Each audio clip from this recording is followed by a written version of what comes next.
Olá, meus amigos e minhas amigas. Jornalistas da agência de notícias Reuters receberam informações de algumas fontes dizendo que Trump já teria conversado com Putin. A notícia é que ele ligou para o Putin para pedir que ele não escalasse ainda mais a guerra na Ucrânia. No entanto, gente, o Kremlin foi rápido e disse que não teve conversa nenhuma. Dmitry Peskov chamou essa história de invenção, fake news pura. Ele afirmou que essa conversa simplesmente não aconteceu. E ainda alfinetou a mídia, dizendo que até veículos mais renomados andam publicando coisas sem checar direito ultimamente. Bom, e aí fica a dúvida, né? Será que a conversa aconteceu mesmo ou alguém está tentando plantar notícia?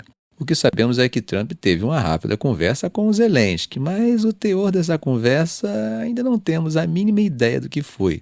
Sobre isso, Steven Sheen, que é o diretor de comunicação do Trump, afirmou que eles não comentam sobre conversas privadas entre o presidente Trump e outros líderes mundiais. Gente, Trump acabou de ser eleito, só toma posse em 20 de janeiro do ano que vem. Mas parece que já é o presidente efetivo. Cadê o Biden? Bom, o conselheiro de segurança nacional dele, Jake Sullivan, disse que Biden está focado em garantir uma transição de poder pacífica, né? Além disso, ele pretende discutir com o Trump a situação da Ucrânia, da Europa, da Ásia e do Oriente Médio. Claro que ele está vendo que o Trump chega cheio de promessas de cortar os investimentos dos Estados Unidos na Ucrânia, então é lógico que Biden vai tentar convencer o Congresso e a próxima administração que abandonar a Ucrânia agora seria um desastre para a estabilidade na Europa. Mas pelos comentários do presidente eleito, parece que ele está mais do lado dos que afirmam, como o próprio Putin já fez, que a ajuda só serve para prolongar a guerra. Além disso, o próprio vice do Trump já afirmou que essa bolada toda poderia estar sendo aplicada na proteção das fronteiras do país, que, como sabemos, estão impotentes na contenção da imigração ilegal. Enquanto isso, Oleksandr Sirski, que é o comandante das forças ucranianas, disse que a Rússia está se esforçando para empurrar os ucranianos para fora da região oeste de Kursk. O comentário de Sirski veio logo depois de uma reportagem do New York Times que diz que Moscou reuniu uns 50 mil soldados perto da fronteira. Agora aqui entra um detalhe interessante, que é o de que esses soldados incluiriam tropas da Coreia do Norte, só que o próprio Sirski não mencionou os norte-coreanos. Ele só falou sobre o avanço russo e como os russos estão seguindo ordens para desalojar as tropas ucranianas e tentar ganhar mais território. O Ocidente, junto com a Coreia do Sul e a Ucrânia, já tinham dito que a Coreia do Norte mandou soldados para ajudar a Rússia. Mas Moscou, como sabemos, não confirmou isso e nem negou. O que é fato indiscutível é que Putin assinou um tratado com a Coreia do Norte com um ponto sobre defesa mútua. Bom, gente, mas mesmo com a Rússia empenhada nessa investida em Kursk de retomada de território, ela também segue avançando devagar no leste da Ucrânia. Agora, Sirski valorizou essa concentração de tropas russas, dizendo que essa movimentação russa ali estaria desviando tropas russas que poderiam estar fazendo pressão maior no leste. Ou seja, o comandante ucraniano está tentando olhar o copo meio cheio. Mas lá no leste, a situação em Pokrovsk está bem tensa. Ontem, domingo, os russos ampliaram as operações por lá e, pelo visto, estão avançando em várias direções ao mesmo tempo.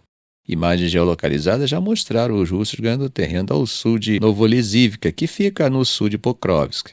Há também relatos de que eles teriam avançado para o sudoeste e sudeste de Pokrovsk em áreas como Lizivka, Petrivka e Horivka. Mas calma, meus amigos, porque nem tudo está confirmado visualmente, tá? A gente sabe que em guerra nem sempre tudo que se ouve é realidade. Os ataques também continuam ao leste de Pokrovsk, nas proximidades de Promin e Miroliubivka, e também a sudeste, nas áreas de Lizivka e Selidov, ou seja, a pressão russa vem ganhando força em várias frentes. Há também registros de que o batalhão Veles da 35ª Brigada de Fuzileiros Motorizados da Rússia está operando com drones na direção de Pokrovsk. Esses drones estão sendo usados para reconhecimento e ataques específicos, o que acaba contribuindo ainda mais para desgastar as defesas ucranianas. Bom, gente, atravessando o Mediterrâneo, ontem as forças israelenses entraram com tanques na área oeste do campo de Nuseirat, que fica no centro de Gaza. Isso pegou muita gente de surpresa. Segundo os residentes, os tanques começaram a avançar e abriram fogo. Um dos moradores, Zaik Mohammed, que fica a cerca de 1 quilômetro de onde tudo aconteceu, disse que muitos ficaram presos em suas casas. Essas pessoas estavam tentando sair, pedindo para serem liberadas. Enquanto isso, outros fugiam com o que podiam carregar, saindo às pressas. Gente, nem parece, né? Mas essa guerra já está completando 14 meses. Israel tem concentrado suas operações no norte e centro de Gaza. Eles afirmam que é para tentar enfraquecer os militantes do Hamas e impedir que eles se reagrupem. Por isso, pediram para dezenas de milhares de pessoas saírem dessas áreas. Só que, é claro, muita gente está com medo de que, se saírem, talvez nunca consigam voltar para suas casas. Para piorar, meus amigos, as negociações para um cessar-fogo estão cada vez mais complicadas. O Catar, que vinha tentando mediar um acordo, decidiu dar um tempo nas negociações porque, segundo eles, tanto Israel quanto Hamas precisam mostrar mais disposição para chegar a um entendimento. Hoje cedo houve ataques aéreos em Gaza que deixaram várias vítimas. Segundo os médicos, 7 pessoas morreram no Zerá em 2 ataques separados, sendo que um deles atingiu uma área onde estavam montadas tendas. Enquanto isso, no norte de Gaza, na cidade de Beit Lahia, outros 4 palestinos perderam a vida em mais um ataque aéreo. Até os hospitais estão sendo atingidos. Em um deles, o hospital Kamal Adwan, que fica perto de Beit Lahia, 3 trabalhadores de saúde foram feridos por disparo de um drone israelense. Israel até o momento não comentou sobre esses incidentes que aconteceram hoje pela manhã. No entanto, gente, o exército israelense afirmou no sábado que conseguiu atingir um comandante do grupo Jihad Islâmica aliado do Hamas em um centro de comando que antes funcionava como uma escola em Gaza City. Esse ataque, segundo os palestinos, acabou matando 6 pessoas no local. Aí tem mais. Israel cercou 3 hospitais na área de Jabalia há várias semanas, e as autoridades dos hospitais estão se recusando a evacuar, mesmo sem suprimentos básicos como comida, remédios e combustível. As forças israelenses alegam que o Hamas está usando civis como escudo para suas operações, mas, como temos visto, o grupo acaba negando essas acusações. Desde o início das operações, há mais de um mês, os tanques israelenses já entraram em Beit Lahia, Beit Hanun e no campo de Jabalia, no norte de Gaza. Segundo Israel, esses ataques resultaram na morte de centenas de militantes.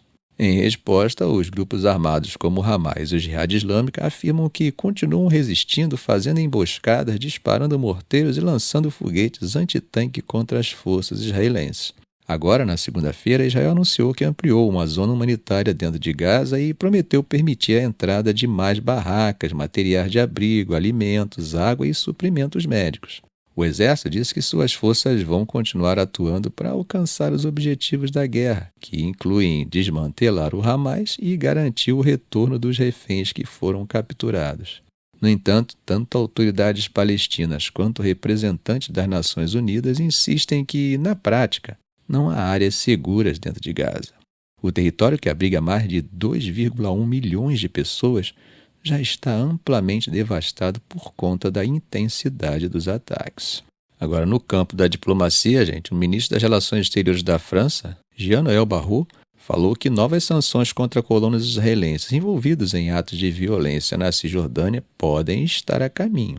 Ele disse isso durante o Fórum da Paz de Paris e deixou claro que a França teve um papel importante na criação desse regime de sanções na União Europeia, que já foi ativado 2 vezes. Segundo Barrot, é possível que seja acionado de novo em breve. Agora, por que isso é tão importante? Bom, gente, porque, segundo ele, essas ações dos colonos, junto com a expansão dos assentamentos, são ilegais e precisam parar.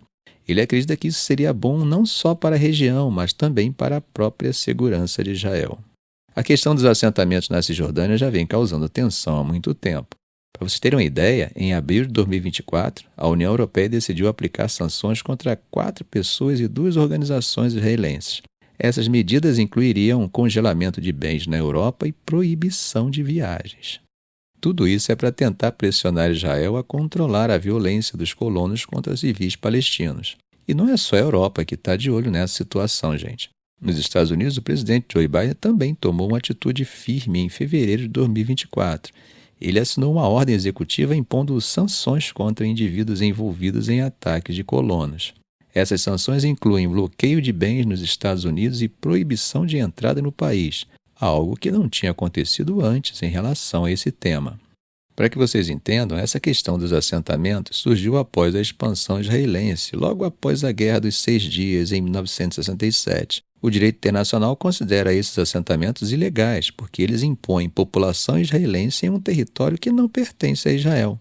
E, é claro, acaba criando barreiras para a implementação da solução de dois estados, o que apenas contribui para aumentar as tensões entre israelenses e palestinos. A posição da França, como o Barrot deixou claro, vai na mesma linha de outros países que querem pressionar Israel a parar com essa expansão e com os episódios de violência que vêm junto com ela. Mas para que essas novas sanções sejam aprovadas, a União Europeia precisa que todos os seus membros estejam de acordo. Ficamos por aqui. Se esse vídeo foi útil a você, faça um comentário, compartilhe em suas redes sociais, dê um like. E é claro, se ainda não for inscrito, inscreva-se no canal e ative o sininho para não perder os próximos vídeos. Ok, gente? Um grande abraço do professor Arão Alves.